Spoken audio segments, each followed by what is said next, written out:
Hi hello అందరికీ నమస్కారం. నేను మీసిరి. మీ అందరికీ ఎంతగానో ఇష్టమైన మన విలన్ స్టోరీ మీకోసం రెడీగా ఉంది. లైక్ చేసి హైప్ చేయడం మర్చిపోకండి ఫ్రెండ్స్. ఇక చూద్దాం.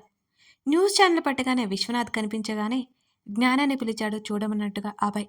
జ్ఞాన కళ్ళెత్తి చూసింది. అక్కడ ప్రెస్ మీట్ జరుగుతోంది. అది లైవ్ టెలికాస్ట్ అవుతోంది. పెద్ద పెద్ద జెనెటిక్ ఇంజనీర్స్‌తో పాటు doctors, chief minister, health minister వారందరితో పాటు విశ్వనాథ్ కౌల్ కూడా అక్కడున్నాడు. జస్ట్ అప్పుడే ఫ్రెష్ మీట్ స్టార్ట్ అయినట్టు కనిపిస్తోంది. జ్ఞాన గబుక్కున లేచి వచ్చి బెడ్ మీద కూర్చుంది. పక్కనే కూర్చుని టీవీ వైపే దృష్టి సారించాడు అభయ్. నగరంలో ఏలియన్ తిరుగుతుందని వార్తలు వస్తున్నాయి. దీనికి మీ సమాధానం అని ఒక విలేకరు అడిగాడు. విశ్వనాథ్ మౌనంగా ఉన్నాడు. అతను సమాధానం చెప్పాలంటే ఆ ప్రశ్నంతా ధీటుగా ఉండాలి. అవును, నిజంగానే నగరంలో ఏలియన్ తిరుగుతోంది. ప్రజలంతా అప్రమత్తంగా ఉండాలి. ఆ పెద్ద పెద్ద తలకాయల్లో ఒక తలకాయ అన్నది. విశ్వనాథ్ పెదవుల మీద నవ్వు.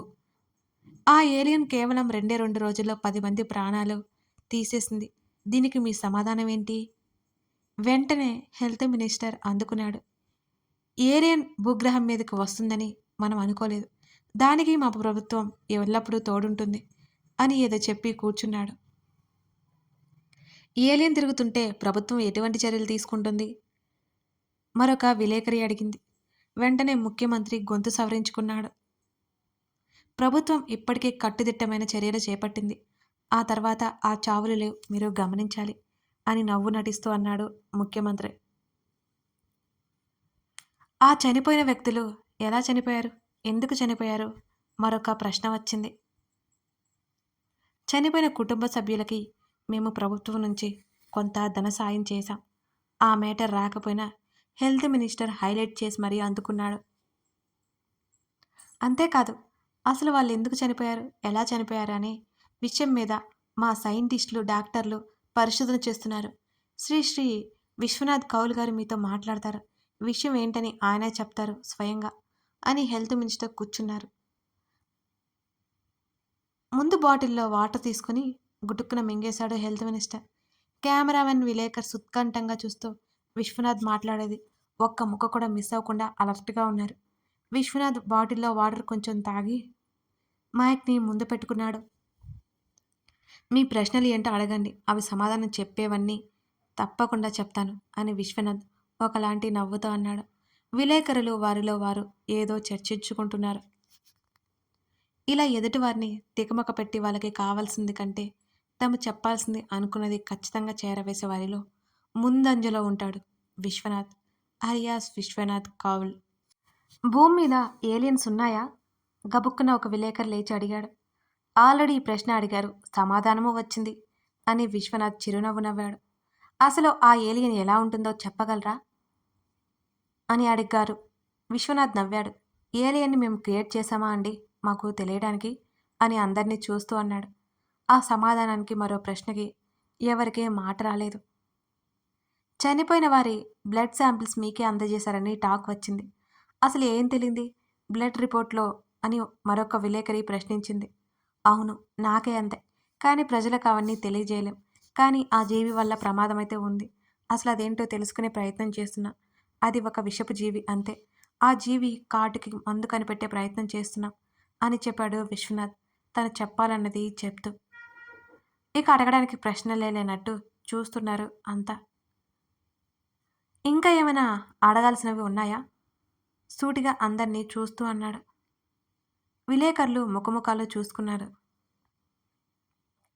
విశ్వనాథ్ అందరికీ నమస్కారం చేసి అక్కడి నుంచి లేచి స్టేజ్ దిగి వెళ్ళిపోయాడు. ఆ తర్వాత పెద్ద పెద్ద తలకాయలో ఒక్కొక్క తలకాయ అక్కడి నుంచి మెల్లిగా జారుకుంది. విలేకరులు తోచినది చెప్పుకుంటూ ఉన్నారు. వాళ్ళకు నచ్చింది రాసుకుంటూ ఉన్నారు. చూసారా? పళ్ళు కొరుకుతూ అన్నాడు అభయ్. అతని మీదకి అనుమానం రాకుండా ఏలియన్స్ మీదకి తోసేశాడు అభయ్ అని అంది జ్ఞాన కచ్చగా. గొప్పోడని పొగుడుతున్న ఈ ప్రజల చేత విశ్వనాథ్ ముఖం మీద రాళ్ళు కోడిగుడ్లు కొట్టించాలి. అప్పుడు కానీ నాకు మనశ్శాంతి కలగదు అని అన్నాడు అభయ్ ముఖం చిట్లించి చూస్తూ. అదే కదా చూస్తున్నాం కానీ ఎలా అనేది నా ఆలోచన. విశ్వనాథ్ ఇంత మౌనంగా ఉన్నాడంటే ఏదో చేస్తున్నాడు అని జ్ఞాన సాలోచనగా అన్నది. అభయ్ కూడా అదే ఆలోచిస్తున్నాడు. అతనికి కూడా అదే అనుమానం. ఆనంద్ అంకుల్, ప్రొఫెసర్ జోసెఫ్ ఇద్దరు ఇండియా వస్తున్నారంట. మనం వాళ్ళని ఒక్క రోజైనా కలవాలి. మన కోసం ఆనంద్ అంకుల్ ముందుగా వస్తానన్నారు.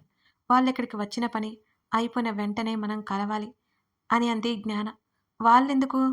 ఎందుకంటే ఆ షీల్డ్ ఎలా యూజ్ చేయాలో తెలిసింది కానీ, అది ఒకవేళ యూజ్ చేస్తే నీ బాడీకి ఎలాంటి ఎఫెక్ట్ చూపిస్తుందో తెలియదు. వాళ్ళ సమక్షంలోనే ఆ షీల్డ్ బయటికి తీస్తే బావుంటుంది. అవును కానీ, వాళ్ళకి కూడా ఆశ పుట్టదని గ్యారంటీ ఏంటి? దాన్ని సొంతం చేసుకోవాలనే ఆలోచన ఎందుకు రాకూడదు? ఆ ప్రశ్నకి నువ్వు కరెక్ట్ చెప్పావు అభి. కానీ వాళ్ళు సెక్యూరిటీ లేకుండా వస్తారు. ఆనంద్ అంకుల్ ఒక డాక్టర్. ఆయనకి దాని మీద ఆశ లేదు. ఒక్కసారి కూడా దాని గురించి ఎప్పుడూ మాట్లాడలేదు. ఇకపోతే డాక్టర్ జోసెఫ్ ఆయన వయసు 70 పైనే. ఈ వయసులో అది పెట్టుకున్నాడంటే ఆయన పైకి పోతాడు గ్యారంటీగా అన్నది జ్ఞాన. మీరు ఎన్నైనా చెప్పండి. కావాలంటే మాట్లాడండి కానీ అది బయటికి తీస్తే మంచిది కాదేమో అని నా అభిప్రాయం అని అన్నాడు అభయ్. సరే కానీ వాళ్ళు రాకమునిపే ఆ షీల్డ్ నీ బాడీకి అడ్జస్ట్ చేసుకో. రియాక్షన్ ఏంటో చూద్దాం. మామూలుగా ఉందనుకో నువ్వు ఆ షీల్డ్ అడ్జస్ట్ చేసుకున్నట్టు వాళ్ళకి తెలియకూడదు. నీకేదైనా తేడా వచ్చిందనిపించిందనుకో వాళ్ళే కాపాడాలి అని అన్నాడు. జ్ఞాన చెప్పింది. సరే అలాగే చేద్దాంలెండి. నాకైతే అలుపు వచ్చేసింది. నేను బజ్జుంటాను అని అన్నాడు అభయ్. ఆ క్షణం అతన్ని చూస్తే ఎంతో జాలిగా అనిపించింది జ్ఞానకి. ఎంత కష్టపడుతున్నాడో. ఆడుతూ, పాడుతూ సరదాగా లైఫ్ లీడ్ చేసే వ్యక్తి అభయ్. కేవలం తన లైఫ్‌లోకి రావడం వల్ల ఇదంతా జరిగింది. అసలు తాము అనేవాళ్ళు అభయ్ లైఫ్‌లోకి లేకపోతే రవలి అత్తయ్య, అభయ్ ఎంతో సంతోషంగా ఉండేవారో అనేవి జ్ఞాన ఆలోచనలు. కానీ తన మాట అతని ముందు అంటే అతడు ఏమాత్రం ఒప్పుకోడు. తను లేని జీవితం అతడికి అసంపూర్ణమనే చెప్తాడు. ఒక్కసారిగా అతని మీద ప్రేమ వెల్లివై పొంగింది జ్ఞానకి. వెంటనే అతని ఒడిలో కూర్చుని అతని తలని హృదయానికి ఆనించుకుంది ఆమె ఉద్వేగంగా. ఒక క్షణం ఆశ్చర్యపోయి నవ్వుకుంటూ ఆమెనే చుట్టేశాడు అభయ్. ఎప్పటికప్పుడు ఏం వచ్చింది మీకు? అన్నాడు ఆమె గుండెల్లో ముఖం దాచేసుకుంటూ అతను. జ్ఞాన మాట్లాడలేదు. తనకనిపించింది చెబితే అతడు ఊరుకోడుగా. తనంటే ఎందుకు అతనికి ఇంత ఇష్టం? తను ఏమి చేసింది అతని కోసం? కానీ అతను తన కోసం అన్నీ చేస్తున్నాడు. అభయ్ తల మీద చెంపానించింది జ్ఞాన. దూరం దూరం నా క్రాఫ్ చెరిగిపోతుంది. ఆమెని నవ్వించే ప్రయత్నం చేశాడు అభయ్. అతని జుట్టులోకి 2 చేతులు పోనిచ్చింది జ్ఞాన. ఇంకా ఇంకా చెరిపేస్తాను. ఏం చేస్తావ్? అని అతని తలని వెనక్కి పట్టుకుని ఆమె కళ్ళు ఎగరేసింది. అభయ్ కోపాన్ని నటించాడు. మెల్లిగా ఆమె నడుం మీదకి చేతులు పోనిచ్చాడు. ఇడియట్! ఎప్పుడు ఇదే ఆలోచన? అని జ్ఞాన చిరుకోపంగా అంది. నాలాంటి యంగ్ మ్యాన్‌కి ఈ ఆలోచన కాకుండా ఇంకేం ఉంటుందేంటి? ఆమె షర్ట్ జరిపేశాడు. ఆమె నడుమిని 2 చేతుల మధ్య బంధించి, ఇదేంటి ఇంత బుజ్జుగా ఉంది? అంటూ ఆమె హృదయం మీద వాలిపోయి తన్మయత్వంగా అన్నాడు. చాల్లే చేతి అంది జ్ఞాన. పాపం కదా నేను. అలా కసరొచ్చా? అవును మరి. చిన్న పిల్లాడివి కదూ! అలాగే అనుకోండి కానీ మొదలుపెట్టిందెవరు? వచ్చి ఒడిలో వాలిపోయారు. నా చేతులేమో కుదురుగా ఉంటాయంటే ఉండవే. అది నా తప్పా? అభయ్ పాయింట్ తీస్తూ ప్రశ్నించాడు. నేనే వచ్చాను కాబట్టి నేనే వెళ్ళిపోతున్నాను అని జ్ఞాన లేవడానికి చూసింది. కుదరదు మిసెస్ జ్ఞానప్రసూనాంబ. ఆమెని ప్రేమగా బంధించేశాడు అభయ్. నీకు రాత్రికి పగలికి తేడా తెలియదు ఇడియట్ లే. జ్ఞాన అతని మీద కోప్పడింది. మీరు తిడుతున్నా, కోపం చూపిస్తున్నా నాకెలా ఉంటుందో తెలుసా? ముఖమెత్తి ఆమె వైపు చూశాడు అభయ్. ఎలా ఉంటుందేంటి? అని జ్ఞాన నవ్వు ముఖంతో ఆశ్చర్యంగా చూస్తుంది. చెవుల్లో పన్నీరు పోసినట్టుంటుంది. అదేంటి? అమృతం పోసినట్టు కదా అనాలి అని జ్ఞాన లాజిక్ తీసింది. అదంతా రొటీన్ బాబు. అందుకే కదా కొత్తగా ఇలా బావుంది కదూ! అన్నాడు అభయ్. ఏడ్చినట్టే ఉందంది జ్ఞాన. జాలి ధైర్యం ఇలాంటి వాళ్ళకి ఇలాగే ఉంటుంది. అభయ్ కస్సుమన్నాడు. నేను ఒప్పుకుంటానులే. అతడి ముఖాన్ని చేతుల్లోకి తీసుకుని అడగకుండానే వరం ఇచ్చేసినట్టు అతడి పెదవులని ముద్దాడింది. అభయ్ ఆ ముద్దుని కొనసాగించి హద్దులు చెరిపే ప్రయత్నం చేస్తుంటే ఒక్కటేసి దూరం జరిగింది. అభయ్ అలిగాడు. జ్ఞానప్రసూనాంబ ప్రతిసారిలాగే ఈసారి కూడా పట్టించుకోలేదు. రెస్ట్ తీసుకో. నాకు కొంచెం రీసెర్చ్ వర్క్ ఉంది. ఆమె ల్యాప్టాప్ తీసుకుని సోఫాలో కూర్చుంది. మన వర్క్ చేసుకుంటే బావుంటుంది కదా! గారంగా అడిగాడు అభయ్. నోరు మూసుకుని నిద్రపో. సరిగ్గా ఇంకో గంటలో నిద్ర లేపుతాను. ఇలాగే మాట్లాడుతూ కూర్చుంటావా? మాట్లాడు. గంటంటే గంటే అంది జ్ఞాన. రాక్షసి జాతి అని తిట్టుకుంటూ దిండు మీదకు ఒరిగాడు Abhay. Thank you very much అని జ్ఞాన తన ల్యాప్టాప్‌లోకి దూర్చేసింది. ఆమెను చూస్తూ అలసట తాలూకా నిద్రాదేవి ఒడిలోకి జారిపోయాడు అభయ్. రోజులు భారంగా కాస్త తేలికగా ముందుకు సాగుతున్నాయి. రక్షిత్ తన్ని తాను ప్రూవ్ చేసుకోవడానికి చాలా కష్టపడిపోతున్నాడు పాపం. స్వేచ్ఛ డిగ్రీకై చదువుతోంది. బుక్కు ముందేసుకొని ఊగుతోంది స్వేచ్ఛ. రక్షిత్ ఏవో ఫైళ్లు సర్దుకుంటూ ఉన్నాడు.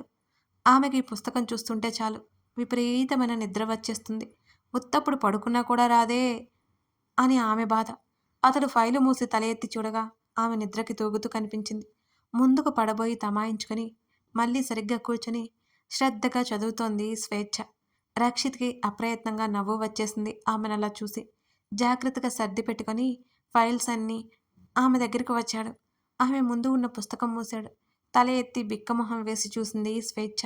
చదివింది చాలు ఒకవైపు ఊగుతూ ఉంటే మరోవైపు చదివింది బుర్రకెలా ఎక్కుతుంది అని అడిగాడు నవ్వుకుంటూ.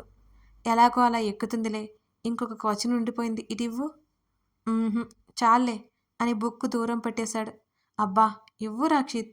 అతని మీదగా ఉండి అతని చేతిలో ఉన్న పుస్తకాన్ని అందుకోడానికి ప్రయత్నం చేసింది స్వేచ్ఛ. అతనికి సరదాగా అనిపించింది ఆ ఆట. ఇంకా ఇంకా చేతిని పైకి పెట్టాడు. అతని మీదకి చేరి పాక్కుంటూ ఆ పుస్తకాన్ని అందుకోవడానికి శతవిధాలుగా ప్రయత్నిస్తోంది. ఆ పుస్తకం అతడి టేబుల్ మీద పెట్టాడు. అతను చిరుకోపంగా చూస్తూ దాని వైపే కొరకొరా వెళ్తున్న ఆమె నడుము పట్టి ఆపేశాడు. కళ్ళు పెద్దవయ్యాయి స్వేచ్ఛకి. నువ్వు నాకంటే పుస్తకం మీద శ్రద్ధ పెడుతున్నావు.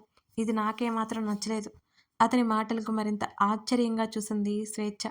ఇంకా అతని చేతులు ఆమె నడుము చుట్టూ అల్లుకొనే ఉన్నాయి. కథ కొనసాగుతోంది. విశ్వనాథ్ ఆట కట్టించడానికి అభయ్, జ్ఞాన ఏమి చేయబోతున్నారు? మరి శ్రద్ధ పెట్టట్లేదని రక్షిత్ కంప్లైంట్ చేస్తున్నారు. స్వేచ్ఛ ఏ సమాధానం ఇవ్వబోతుంది? కథ నచ్చితే లైక్ చేసి, అలాగే హైప్ చేసి, కామెంట్ చేసి, ఇప్పుడే మన ఛానల్‌ని చూస్తున్నట్లయితే సబ్స్క్రైబ్ చేసి సపోర్ట్ చేస్తారని ఆశిస్తున్నాను.